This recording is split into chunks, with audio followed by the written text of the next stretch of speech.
envie d'entreprendre, volonté de réussir, regardez le Club Éco d'Objectifnews.tv avec la Banque Populaire Occitane.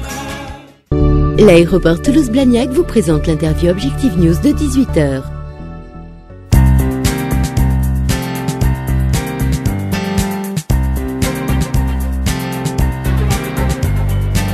Bonsoir, bienvenue sur objectifnews.tv et objectifnews.com pour cette interview de 18h avec aujourd'hui Stéphane Aubet. Bonsoir. Bonsoir. Vous êtes président de Green City Immobilier. Votre groupe de promotion immobilière est assez récent, peut-être d'un an à peu près. Vous avez lancé déjà plusieurs programmes. Quel est le premier bilan que vous pouvez faire de cette année d'activité? Alors, donc cette année, j'ai lancé 4 programmes en commercialisation, 3 sur la région toulousaine et 1 sur la région de Montpellier. Donc, les 3 programmes que j'ai lancés à Toulouse sont quasiment vendus. Il me reste 2 appartements sur l'opération de Colomiers, un appartement sur une opération à Castelginest et un grand T4 panoramique sur une opération à Ramonville. Voilà, donc et ensuite sur l'opération de Montpellier, il me reste une quinzaine de logements à vendre. Voilà. Vous lancez de nouvelles opérations là Oui, je vais lancer de nouvelles opérations. Donc déjà, j'ai lancé en travaux ces 4 opérations dès fin 2011. Je livrerai ces opérations avant la fin de l'année 2012. En tout cas, les deux de ces opérations seront livrées avant fin 2012. Et cette année, je vais lancer sur Toulouse environ 200 logements sur 4 ou 5 opérations. Et j'ai lancé donc une première opération cette année, il y a une quinzaine de jours. Au Sept-Deniers, dans le quartier des Sept-Deniers à Toulouse, donc une opération de centre-ville. Sur les 37 logements que j'ai mis en commercialisation, sur les 15 premiers jours, j'ai vendu une douzaine de logements, que ce soit en accession à la propriété ou en investissement locatif. Donc vous avez démarré il y a un an et les premiers logements seront livrés d'ici la fin de l'année. Ça veut dire que l'opération en globalité a duré 2 ans. C'est le calendrier en général des promoteurs? Alors, normalement, c'est un petit peu plus long, puisque une opération, classiquement, ça dure environ 3 ans. C'est-à-dire de l'achat du terrain? On va dire de la signature de la promesse de vente du terrain jusqu'à la livraison des derniers logements. Une opération normale dure environ 3 ans en général.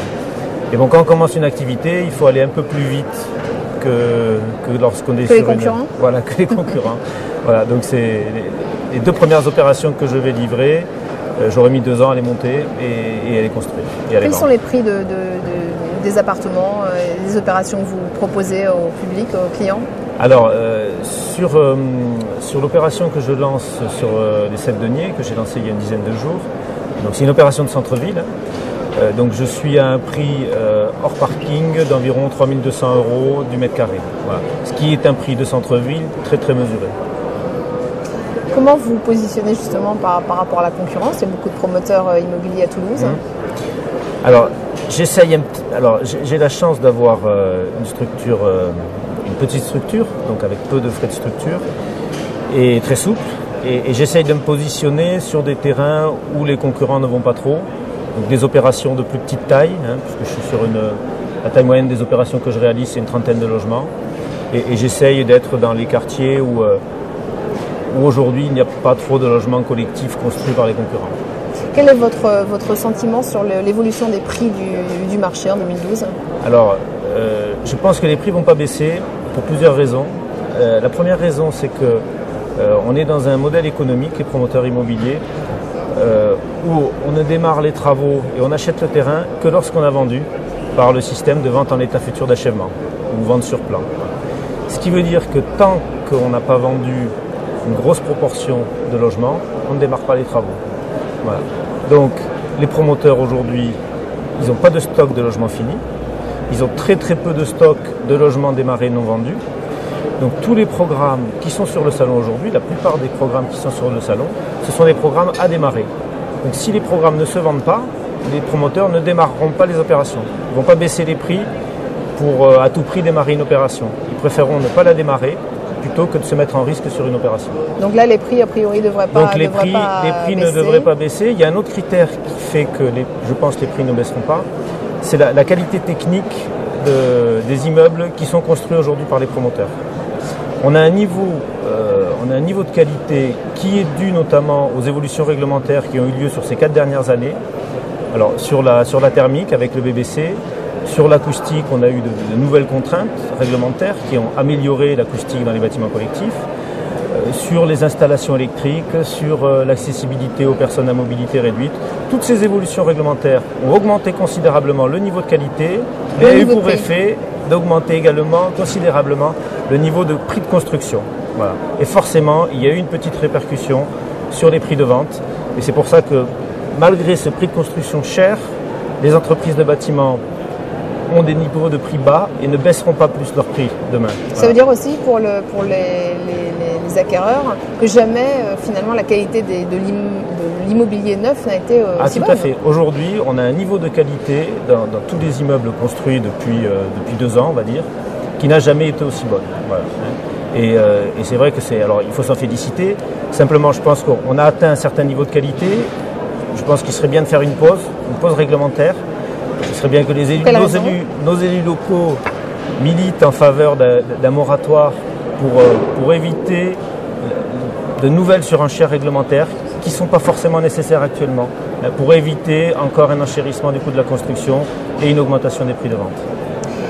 Votre opinion sur l'année 2012 Alors mon opinion sur l'année 2012, ça a démarré un peu mollement. Alors ça a démarré un peu mollement en effet. Alors depuis 2 ans, c'est un petit peu pareil. C'est-à-dire qu'on fait une très bonne fin d'année et on fait un début d'année mou. Pourquoi ? Parce qu'on va dire qu'on a un peu siphonné le réservoir de clients en fin d'année. Et forcément, en début d'année, les clients qui auraient peut-être acheté en début d'année ont préféré profiter des lois fiscales de l'année précédente. Et donc, on a fait beaucoup de ventes en novembre-décembre. Et forcément, on en fait beaucoup moins en janvier-février. Voilà. Maintenant, en 2012, on a quand même des dispositifs d'aide à la pierre qui sont très, très intéressants. La loi Cellier, alors en 2011, on avait 22% de réduction d'impôt sur l'investissement sur 9 ans. En 2011, c'est que 21% sur 15 ans. Donc ça reste toujours très intéressant pour l'investissement locatif. Sachant que l'investissement locatif, il ne faut pas le voir uniquement comme une défiscalisation, mais c'est un bien qu'on va transmettre à ses enfants. C'est le meilleur produit de retraite, puisqu'aujourd'hui, quand on sait qu'en 2040, 1,2 actifs, il y aura 1,2 actifs pour un retraité, on comprend aisément que les prélèvements sur les salaires ne suffiront pas à financer les pensions de retraite décentes. Donc si aujourd'hui on ne pense pas à se faire sa retraite avec de l'immobilier, eh bien on aura des problèmes demain pour avoir une retraite décente.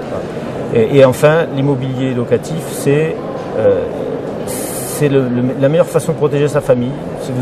Si vous arrivez à un accident de la vie, l'assurance du prêt paie le bien et vous transmettez à votre enfant un bien sans dette. Voilà. Donc, par contre, lorsqu'on fait de l'immobilier locatif, il faut toujours se poser la question de l'emplacement, c'est essentiel. C'est essentiel sur l'accession à la propriété, mais c'est évidemment essentiel à un investissement locatif. Et il faut faire très attention à l'emplacement sur lequel vous allez acheter votre bien. Merci Stéphane Homais. Avec plaisir.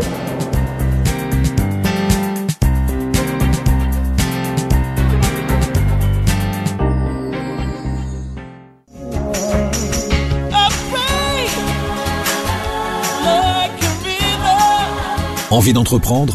Volonté de réussir ? C'était le Club Éco d'Objectif-News.tv avec la Banque Populaire Occitane.